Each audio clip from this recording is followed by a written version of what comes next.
Hey, AP students, almost to the end of the week here. You guys are just about done with your packet. And I'm going to walk you guys through just a really quick video today because the material that you covered at the end of your note packet using that PowerPoint that I posted this morning is basically just all examples of the same idea of basically what the US's foreign policy is after World War I and in those years leading up to World War II. So we'll just briefly look at some of those examples. I do want to remind you guys that there are 2 assignments due tomorrow. The assignment that's posted on the College Board website, and I know some of you guys are really trying to get on there and struggling a little bit. But if you can figure out how to get on that website, there's 33 multiple choice questions. They're really, really good practice because you guys know the questions that they're asking there on the College Board website. Those are the same people that make the AP exam. So you know those are the types of questions and the way that they ask questions on the AP exam. So it's really good practice. The other assignment, of course, is the week 2 learning target short answer questions, and those are posted on Teams. So try to get after both of those. And again, if you can have those in by tomorrow night, I'll probably work on grading them this weekend and updating your grades. Okay, so for today, just a real quick recap. And this is the page that you guys should be on here, just this last page of our packet, American Foreign Policy 1920 to 1941. And we already started talking about this in the last video. Remember, after World War I, the U.S. Senate decided not to ratify that Treaty of Versailles. And maybe more importantly, refused to join the League of Nations. And that is a sign of our new foreign policy after World War I. You know, leading into World War I in the late 1800s with the Spanish-American War and the early 1900s with the Roosevelt Corollary and the whole international police force and, you know, all our involvement in Latin America with whether it's big stick diplomacy or dollar diplomacy or whatever it might be.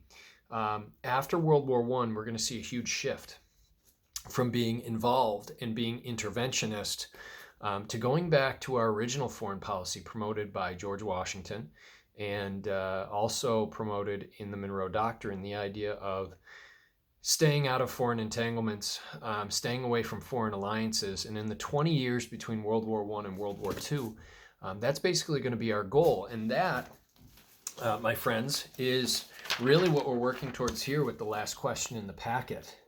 You know, what was the goal of U.S. foreign policy in the years between World War I and World War II? And again, we use that word isolationist. It starts right away after World War I. Again, refusing to sign the Treaty of Versailles and refusing to join the League of Nations. What you guys have in the last 2 pages of your note packet here are just examples of that.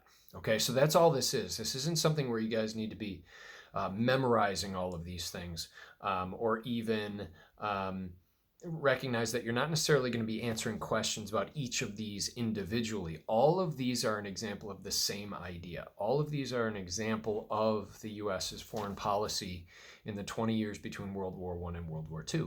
So whether you're talking about the 5-Power Treaty or the Kellogg-Briand Pact or the Hoover-Stimson Doctrine, it's all examples of the same foreign policy. Okay, so let's just run through them real quick. That 5-Power Treaty, besides being isolationists, we're also going to see our goal of being non-aggressive. And one of the ways to do that is to try to disarm, right? If you shrink your military, it lowers the chances of these sort of aggressive acts taking place. The 5-Power Treaty, which was between U.S., Britain, France, Japan, and Italy, right? 5 powers, 5 countries, basically decide to shrink their militaries, to develop this ratio for battleships.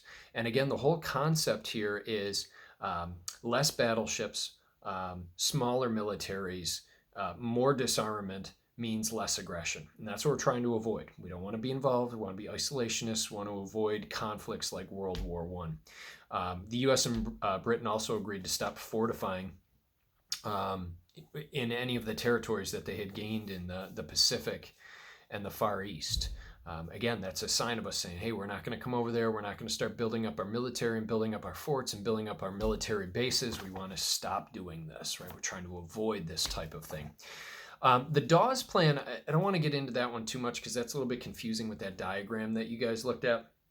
Basically, the Dawes plan was the idea that the U.S. was going to loan money to Germany because Germany had all those reparation payments after World War One. Germany that would then use the loans that we gave to them to pay back Britain and France. And then Britain and France, who owed us money from the help that we gave and the aid that we gave in World War One, would then pay us back. The Dawes plan, this strange sort of system of loans where ultimately the money we're loaning to Germany goes to Britain and France and just sort of comes back to us, is sort of like this weird setup of, well, why are we doing this if the money just kind of goes in a circle and comes back to us? I think this fits with our foreign policy. Remember, countries that are in debt to us means that we have a connection to them. And our goal at this point is maybe to start to limit that connection. So Britain and France can start to pay us back the loans. Our connection with them starts to shrink, right? And if we're trying to be isolationist, that kind of makes sense, that having less of a connection with them because we have no debt from them. I don't know if I worded that the right way, but they don't owe us money. Means our connection has dropped, and maybe we can sort of stay even more isolated than before. Okay, Kellogg-Briand Pact is kind of a funny one almost because it's almost silly. It's almost kind of cute, the idea of it. All right, and basically you had these countries get together and say, hey, let's never use war again. We'll just promise to never use war again, ever in history, any type of aggression. We will never use war as any answer in our foreign policy. And you're like, oh, yeah, that's so cute. Guys, there's no way to enforce this. There's going to be a bunch of countries that sign it, like 62 countries say, yes, no more war. War is bad. Let's just agree to never go to war again and never fight. And it's a really cute idea. But there's no way to enforce that. And ultimately, that's just, it's just words. But it shows, again, our foreign policy. Avoid war, avoid aggression, stay isolated, right? Let's stay out of conflicts, all right? The Hoover-Stimson Doctrine. This is after Japan had invaded Manchuria in 1931. So Japan is being aggressive. Do we like that? No, right? We're trying to avoid aggression. So basically, when Japan's being all aggressive in East Asia and conquering land, our response is, we don't like that. Right? So we're going to cover our eyes. We're going to say we don't see what you're doing. We don't recognize the territories you're gaining. We don't believe in war. We don't believe in this type of aggressive act. Hoover-Stimson Doctrine, and it infuriates Japan, by the way. But again, it's just a sign of who we were during this 20-year time period. We don't like aggression. We don't like war. We don't like countries that do this kind of stuff. So we're just going to pretend it's not happening and just sort of cover our eyes and stay over here in the United States. Guys, it's all the same stuff, right? And we can finish these off. The good neighbor policy. What a complete reversal from everything that Teddy Roosevelt had done in Latin America, right? We had Latin America, we're going to be the international police force. We're going to be the ones that monitor the Western Hemisphere. We're going to be involved and interventionist in Latin America. And then FDR becomes president and says, nope, good neighbor policy. The good neighbor minds his own business.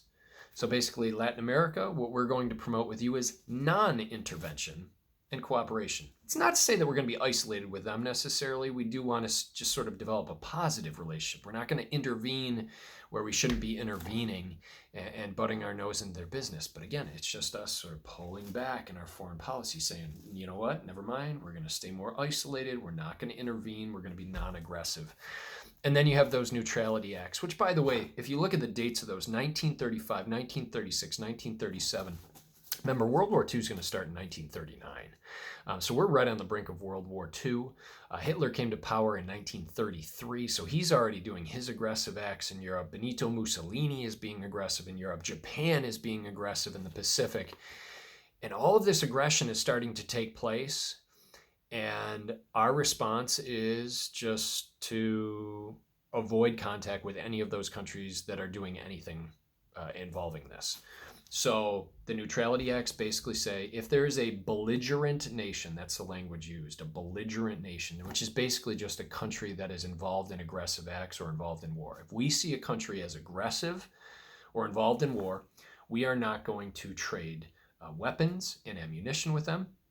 We are not going to provide loans to those countries. Any of our citizens that try to travel on their ships, their vessels, we're going to prohibit that, and that was because of the whole Lusitania thing before World War I, right? These are the kinds of things that we're going to do with these neutrality acts. We are going to try to cut ourselves off from those countries that are being most aggressive leading up to World War II. What's going to be interesting about this, and this is not important right now, we'll talk about this as we get into our World War II stuff, but what's going to be interesting about this is we come up with this Neutrality Act in 1935, 1936, 1937. It's very clear what our goal is. We're going to avoid these types of aggressive acts and just sort of shut these aggressive countries out. And then all of a sudden the war starts, and 1939 hits, and we pass the Neutrality Act of 1939, which ultimately, it sounds the same, right? You're thinking, oh, so this was just another way of us staying neutral. Neutrality Act of 1939 all of a sudden starts to reverse that. So it's funny how leading up to World War II, we're just trying to stay out, stay out, stay out. And then when World War II starts, all of a sudden it's like, well, wait a minute, maybe we can find a way to help. Maybe we can get certain countries things they need to fight in this war. Being neutral means you're not picking a side. The Neutrality Act of 1939 and the Lend-Lease Act, which we have coming up, we're absolutely picking a side, even though we claim to be neutral in World War II. But these are all things we're going to talk about coming up. All right, the last question down here, what was the goal of U.S. foreign policy in the years between World War I and World War II? You guys know what it is. All right, focus on those key phrases, right? We are going to refuse to join the League of Nations. We are going to promote disarmament, non-aggression, right? Non-intervention, isolationism, right? There's different ways to say it for the AP exam, but it all goes back to that same overarching foreign policy of reversing what we said from before World War I and sort of going back to our oldest foreign policy under George Washington and the Monroe Doctrine, which was avoid foreign entanglements, avoid foreign alliances, and essentially stay neutral and isolated. But obviously, as World War II hits, those types of things are going to change. All right, and obviously we'll be talking about this coming up.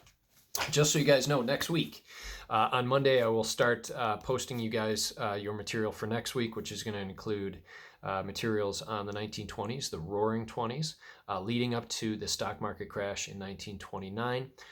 The next packet after that is going to be the Great Depression and the New Deal programs. And then obviously we hit World War II at that point. The other thing I want to make sure I do for you guys is get you some information about the AP exam. I mentioned to you that they are definitely working on reorganizing some things based on the current situation that's happening. And I will try to get you guys some specific details on that. And I don't want you guys to worry about it. We've covered the material really well this year. You guys have worked hard. You are going to be prepared for whatever type of test they throw at you because you know the material and you know the skills and you know what you need to do. So I'm not worried about you guys. And I hope you're not feeling stressed about that because you are in good hands. Guys, take care of yourself. Have a nice weekend. Take maybe a little bit of break from the work. Hopefully the weather will be good. And again, email me or shoot me a chat on Teams if you guys need anything. You know I'm here. All right, we'll talk to you soon. Bye.